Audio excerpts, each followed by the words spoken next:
Hello, hello, hello. Welcome, welcome, welcome. I am pumped for today's video because can you tell how excited I am? I just got like 3 feet closer to the camera. I am excited for today's video because we're talking about a topic that if you are in the fitness space is impossible to escape. Someone's gonna mention it at some point and you may have a lot of questions about it. We're talking about creatine. I've been getting a lot of questions from you guys lately about creatine, so I figured I would make one complete video about everything that I think is important to know about creatine, how to use it, what it even is, what it does in the body, why it may or may not be effective, all of that good stuff. So today we are diving headfirst into the science of creatine and the body. So let's just go ahead and jump straight into it. If you are excited to learn about creatine, give this video a thumbs up. Make sure you hit that subscribe button for future sciencey videos like this. And let's talk about like what creatine even is. What does it do? Creatine is super popular in the fitness space because it's a very well-researched supplement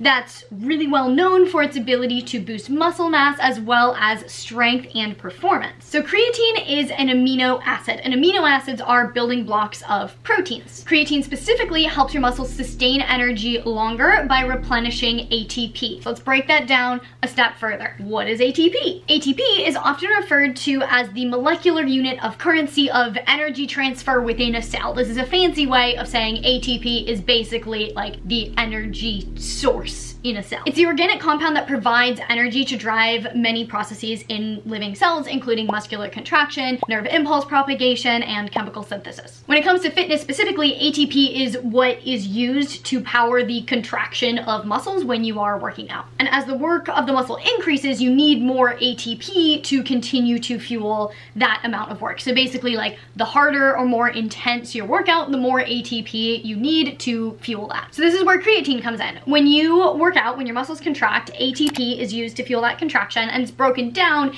into ADP and a phosphate molecule. But your body has a limited store of ATP within your body, so if you don't replenish the ATP, you will run out of energy fairly quickly. To replenish ATP, you need another phosphate molecule to stick it back on and make it ATP again, basically. And creatine increases the body's stores of phosphocreatine. So in this way, creatine is able to contribute that phosphate molecule to turn ADP back into ATP to replenish your energy so you can keep going and get stronger. Basically, the more creatine you have stored in your body, the faster the broken down ATP is going to be able to turn into ATP again. So creatine is naturally found in a variety of animal products, from red meat to fish to poultry, etc., and it's synthesized in the liver and kidneys. And our bodies have a natural limit or maximum potential for creatine storage, which comes out to about 3 grams per kilogram of lean muscle mass. But that's gonna be like your maximum potential for creatine storage. You're only gonna be storing that much if you're consuming enough to fill those stores. Most people aren't. On average, with like a standard diet, most people get about 2/3 of what they can maximally utilize. And your workout performance and strength is not going to be quite as effective and efficient if you aren't at maximum capacity for creatine stores. And this is where supplementation comes in. And as a note, you probably have even less creatine stored in your body if you're following a vegetarian or vegan diet, because that is pretty devoid of creatine, because most creatine is in like red meat and animal products. Or if you're exercising an excessive amount or above average amount, just because more exercise does deplete creatine faster because you're using it to generate the phosphate molecule and create more ATP. Or if you're just performing like other high intensity activities with like your daily lifestyle. So if you fall into any of those categories, supplementation with creatine may give you a much more profound effect than someone who's like doing moderate exercise and eating plenty of animal products. And fun fact that we will return to later, about 95% of creatine is stored in your muscles, but 5% is stored in the brain. There are like fascinating studies coming out about the benefits of creatine for cognition and brain power, and it's very, very exciting. So we will touch on that later. I want to make sure that I cover creatine for like fitness and exercise performance and muscle building and all of that stuff first before I get into the like nitty-gritty other exciting stuff. Basically, creatine is one of the most effective, best research supplements when it comes to boosting lean muscle mass, strength, and performance. Like, hands down, so much research. It's an A+ supplement. And I don't say this lightly. You guys know I do my research on a lot of supplements. I think a lot of them are BS. Creatine is not BS. There's like so much science. There's also a wide body of research proving its safety. And while there's no supplement that's like absolutely necessary on a fitness journey. If I had to pick like top 3 Marissa recommended supplements for a fitness journey, pretty darn sure creatine would be up there. Like, you really can't go wrong with it. But I don't just want you guys to take my word for it. Let's look at the science. First study is actually a very exciting study done in females, which is great because so much research is not done in females. The Journal of Applied Physiology published a study conducted by Vanderberg et al., which studied the effects of creatine on strength performance and body composition in females. 2 groups of female volunteers did the same resistance training exercises over a period of 10 weeks. One group supplemented with creatine and the other group was given a placebo. At the end of 10 weeks, the change in muscle mass was 16% greater in the creatine group than the placebo group. And similar results are seen in countless other studies showing the benefits when it comes to building lean muscle mass when you are supplementing with creatine and an appropriately programmed resistance training program. The same study also demonstrated an increase in strength in the creatine group. At the end of the 10 weeks, the females who had been supplementing with creatine had more strength gains than the placebo group. The 1 rep max for leg press, leg extension, and squats was 20 to 25% higher in the creatine group than the placebo group. In just 10 weeks, that's like nothing in the grand scheme of things. Like 10 weeks is a very short amount of time to make a 20 to 25% bigger increase in strength. Like, not saying creatine's a miracle supplement, but like, it's up there. And then because creatine can contribute to an increase in muscle mass, it can also positively contribute to overall body composition, decreasing body fat percentage. A review of the literature published in the International Journal of Sports Nutrition and Exercise Metabolism surveyed over 150 studies and reported not only a 2.2% increase in lean body mass in women taking creatine, but also noted a 3.2% decrease in body fat in study participants. And the good news is that creatine has these profound benefits in not only beginners but also advanced lifters. There's a lot of things that like newbies get a lot of the good gains because their body's like new to adapting, and so they get like a lot more benefit. But with creatine specifically, everyone can benefit. So in summary, creatine can help increase strength, power, performance in the gym, lean muscle mass, decrease body fat percentage, all of that good stuff. I specifically have used creatine sporadically throughout my fitness journey, particularly focusing on it when I have gone through reverse diets, because as I am adding calories, I want to do everything that I can to ensure that those surplus of calories go into building muscle. And since creatine directly helps with building muscle, it kind of works synergistically to maximize muscle building and minimize fat gain potential. But you definitely don't have to only save creatine for being in like muscle building or reverse dieting phases. It's helpful in like any phase. So as far as creatine and fitness goes, it's an absolute win for creatine. Interestingly, it may be even more important to supplement with creatine if you have a menstrual cycle. Females have been shown to store 70 to 80% less creatine than males. What you need to know is that sex hormones, primarily estrogen and progesterone, have been shown to impact not only creatine kinase activity in the body, but also the key enzymes that are responsible for endogenous synthesis of creatine. So what this means in more plain English is that estrogen and progesterone, or as your hormones fluctuate throughout your cycle, it is going to impact not only how your body utilizes creatine, but also how it's able to create creatine out of like what you consume, whether it be via supplement or just in your diet. And so this information is going to matter a lot more for those of us with natural menstrual cycles, because of course our hormones are always fluctuating throughout the month rather than being very stable. On this chart you can see hormonal fluctuations throughout the 28-day menstrual cycle. We have estrogen concentrations in red, progesterone with the dashed line,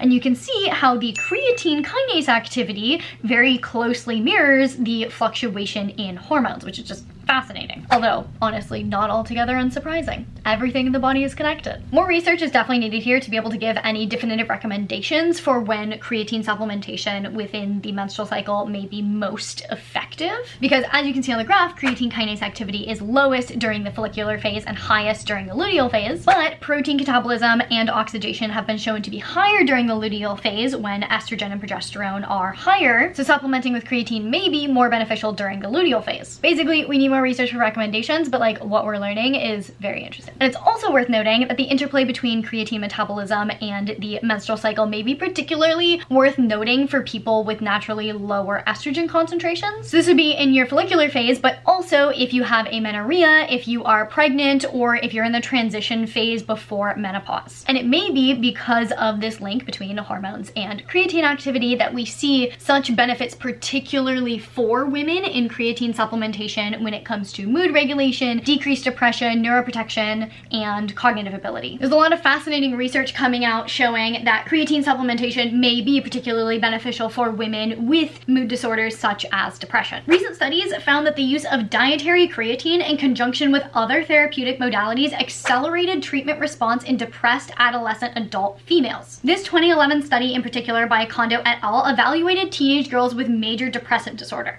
They were given 4 grams of creatine daily for 8 weeks in conjunction with Prozac, which they had already been taking for 8 or more weeks with no change in their symptoms. After 8 weeks of adding creatine into their treatment protocol, their score on average on the Children's Depression Rating Scale decreased by 56%. For reference, the diagnostic criteria for major depressive disorder is a score of over 40. These girls started on average with a score of 69, and by the end of the 8 weeks of supplementation with creatine, their score on average was 30.6, which is under the diagnostic criteria. So like technically it cured them of major depressive disorder. According to this one study, I'm not trying to make any claims that like creatine is going to cure your depression, but like this one study is pretty cool. And this was a very small study, so more research is definitely needed in this area, but the results are very exciting and very promising. Creatine is also being studied for the possible treatment of PMS, particularly in regard to cognitive and mood symptoms, so things like low mood, depression, mood swings, and forgetfulness.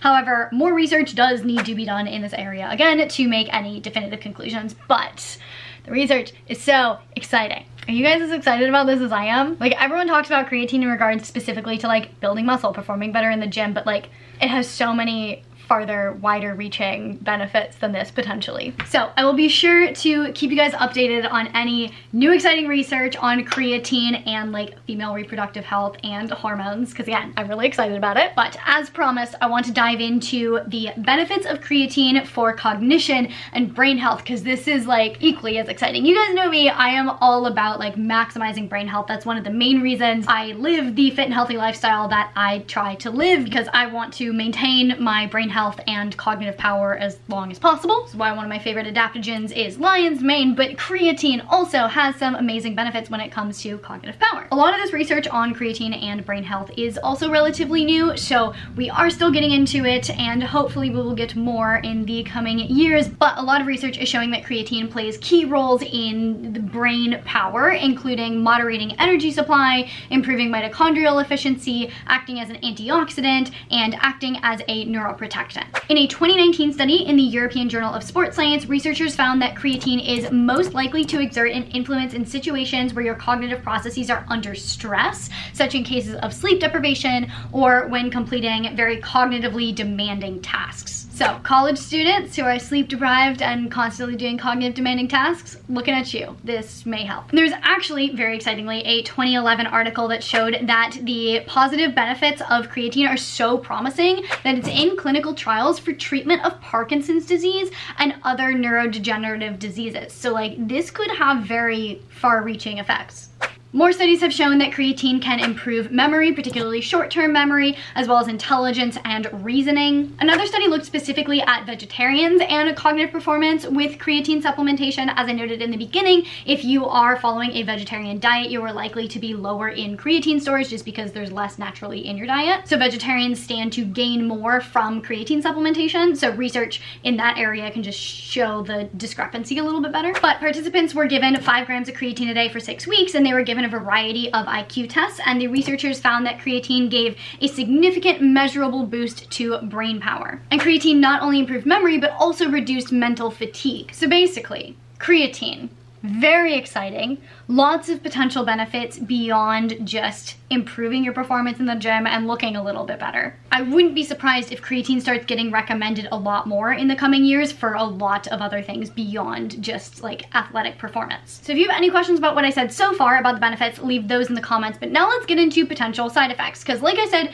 creatine is one of the best studied and safest supplements out there, but there are some potential maybe drawbacks that I want to address. And just because I feel like a video about creatine should include side effects, because that's important to talk about. And this also oftentimes comes when people do the loading phase, which we'll talk about in a second, but people will take a lot more creatine all at once. And if you're not having enough water with the creatine, you may get some digestive issues. So if you are taking creatine and you're like, oh my God, what just happened to my digestion? Try just drinking more water. If that doesn't help, maybe you have an intolerance to this particular creatine supplement, in which case maybe just incorporate more foods into your diet that naturally have creatine in them. But for most people, this is not going to be an issue. The next side effect of taking creatine is an increase in body weight. If you do a loading phase of creatine, you may see a 2 to 6 pound increase on the scale in just 1 week. And long-term studies show that increase in weight may continue on an upward trend if you continue creatine supplementation. But here's the thing, is this isn't really a negative side effect. This is because creatine helps you build muscle. Muscle has weight. The more muscle you have, the more the scale is going to go up. But the more muscle you build, the lower your body fat percentage is going to get. So this isn't a negative thing. A lot of people have a lot of fear around the scale going up, which prevents them from doing a lot of things that are actually going to get them to like a leaner, more toned physique. That could be a whole other rant for another video. But people are scared of creatine, mainly women are scared of creatine because it can cause the scale to go up. But do not fear this. The scale will likely increase when you add creatine for 2 reasons. One is the increase in muscle mass that you will gain while supplementing with creatine. This is a positive thing for your body composition and your aesthetic goals. The second reason that the scale may increase is the next side effect, which is water retention. But here's the thing with water retention and creatine. With creatine specifically, creatine is stored in the muscles. So the water that you retain also gets sucked into your muscles. So it's intramuscular, intramuscular water. So while most people associate water retention with, oh my God, I look so fluffy, I look so much less defined, with creatine-based water retention, you may actually notice more definition because your muscles should get bigger. And it's not fat gain. There's a study that specifically looked at this initial gain in weight with creatine supplementation and showed that it was in fact water retention, not fat gain. But like worst case, the scale's gonna go up and you're basically gonna look the same. Best case, it could actually make your muscles look more defined, which is gonna make you look leaner. Also interesting to note is research does show that men tend to experience more water retention than women with creatine supplementation. However, in personal experience and in working with clients and them supplementing with creatine, women do still tend to like retain water and the scale goes up. So I don't know if that's significant enough to really pay any attention to. And it's also worth noting that a big part of this water retention is mainly in the beginning of taking creatine, and it may actually decrease after a couple weeks, especially if you are doing a loading phase, taking a lot more creatine at the beginning. You're gonna notice a much bigger spike in water retention that will kind of level out as your creatine stores level out. So basically, do not fear the water retention, do not fear the scale going up. Just worth noting that if you do start supplementing with creatine and all of a sudden you see the scale shoot up, it's just water, it's okay. Creatine's gonna give you all of the benefits, like you're gonna be fine. And then last thing that I want to address is some people have a concern about kidney issues when it comes to creatine. There's some rumors that creatine can cause renal issues or kidney stones. This has largely been debunked. There is no science to support this. Like I said, there are many studies demonstrating the safety of creatine. Okay, so at this point, hopefully you're saying, Marissa, creatine sounds fascinating. Maybe I want to dabble in this. I mean, not hopefully, like you don't need to take creatine. This isn't a video trying to like convince you to take creatine. This is a video answering everyone's questions about creatine. But you may be thinking at this point, Marissa, oh my God, creatine sounds like magical. I want to add this in. What do I do? How do I do it? What do I need to think about? What are the important things when it comes to actually like doing the supplementing? First things first, how much creatine should you take? I recommend following whatever the label says on whatever creatine supplement you choose to buy. It's usually worth just going based on what the label says so that you don't mess up. But in general, you want at least 0.1 gram per kilogram of body weight. This is kind of like a minimum effective dose. The next question that I always get about creatine is, should you do a loading phase? Like I said, a loading phase is where you take several weeks and do like a lot of creatine to just max out your creatine stores as quickly as possible, and then you scale back to like a maintenance level of creatine. In general, there's no real need to do this. Like, you're gonna get to your maximum creatine stores anyway. It may take a little bit longer, but like, there's really not gonna be a difference. Like, if you wanna do a loading protocol, go for it. I'm not gonna tell you not to, but I personally don't. It's not something that I personally necessarily recommend. I would just do like the normal 3 to 5 grams a day, every day, consistently. Studies show that with a loading phase, muscle creatine stores get saturated a lot faster, but like long term, all you're doing is saving yourself like 3 to 4 weeks of not being at maximal stores. And if you're taking it for like a year straight, that's 3 to 4 weeks out of the year. And you just consumed a lot of extra creatine, which costs a little bit more money. So you're kind of just losing a little bit of money potentially. Basically, there's this whole debate about the loading phase. There really doesn't need to be a debate. Like, do it if you want, don't do it if you don't want. When it comes to supplementation timing, biggest takeaway is just make sure you take it every day consistently. That's gonna make the biggest difference. There's really not a lot of research to dictate whether or not it's like super critical to take it like before a workout or after a workout. Some studies do show that creatine absorption is optimal post-workout because that is when your body is most depleted. But like, again, overall, the thing that really matters most is just taking it consistently. Also, more nitty-gritty, what to take creatine with. Again,